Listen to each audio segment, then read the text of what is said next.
In Roskilde, 25 kilometers south of Frederikssund, we find the Viking Ship's Hall with the sensational Viking ship's finds from Roskilde Inlet. A museum for the adventurous and for those who like to sail couldn't be better situated.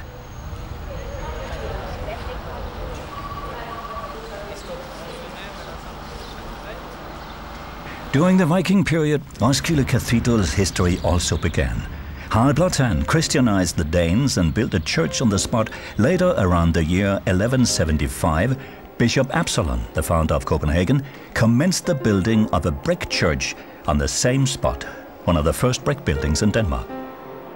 Naturally, it has also influenced the church that since the 1400s, it has been the royal family's preferred funeral church.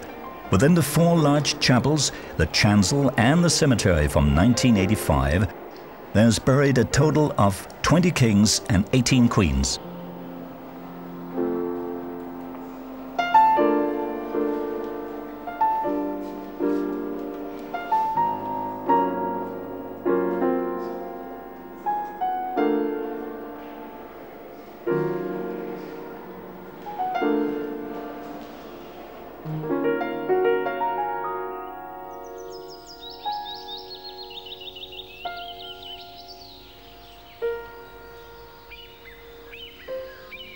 At the end of the road here, we drive directly into the past, into the Historical Archaeological Research Center, which by means of practical experiments and reconstructions tested theories of the past. And 30 years later, the initiative has been recognized all across the world. Every summer, volunteers move out here in order to try living as their forefathers did 3,000 years ago.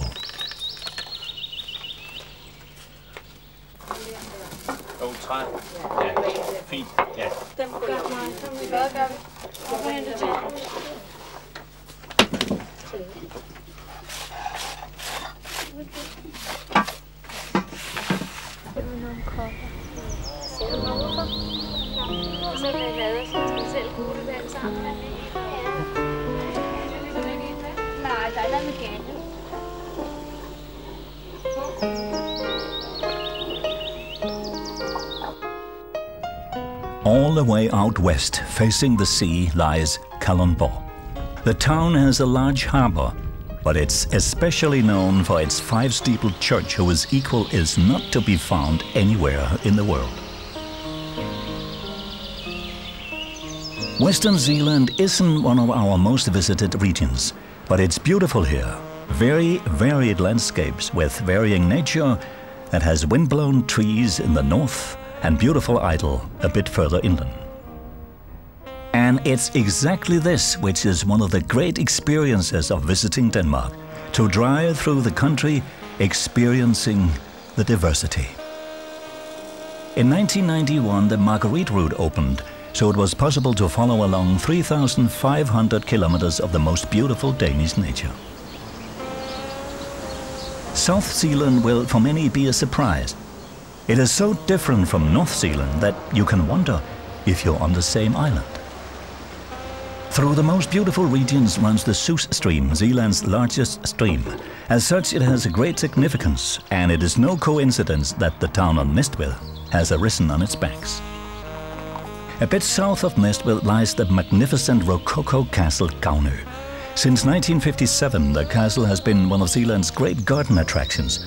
Every year in May, thousands of bulbous plants bloom, followed by summer flowers, perennials and roses. Holmegaard Glass Factory is not as beautiful a building as Gavnø. Nevertheless, the factory is one of the most visited sites. Here you can see how Holmegaard's famous glass is made according to centuries-old methods.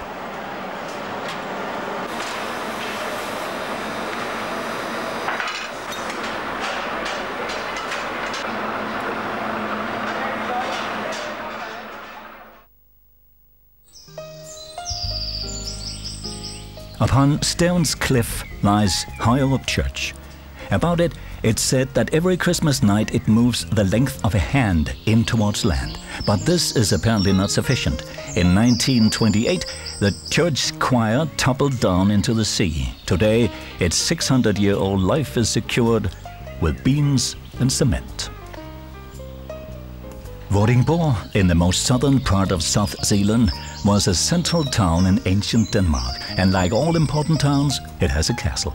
Today, most of the castle lies in ruins, but the 600-year-old ancient goose tower stands in its usual place. At the top, King Valdemar mounted a gilded goose as an expression of his contempt for the towns of the Hanseatic League that in 1367 had declared war on him. He lost the war and had to leave the country. On Møn, the landscape rises 146 meters above the water and passes into the loveliest imaginable conclusion, the 8-kilometer-long chalk hill, Møns Cliff.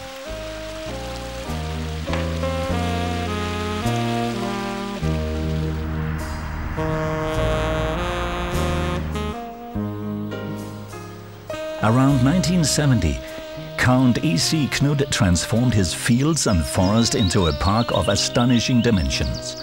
Yes, you could be induced to believe that you find yourself on Africa's savanna or North America's prairie. But we are still in Denmark, in the middle of Lolland, better known as Knuthenborg Safari Park.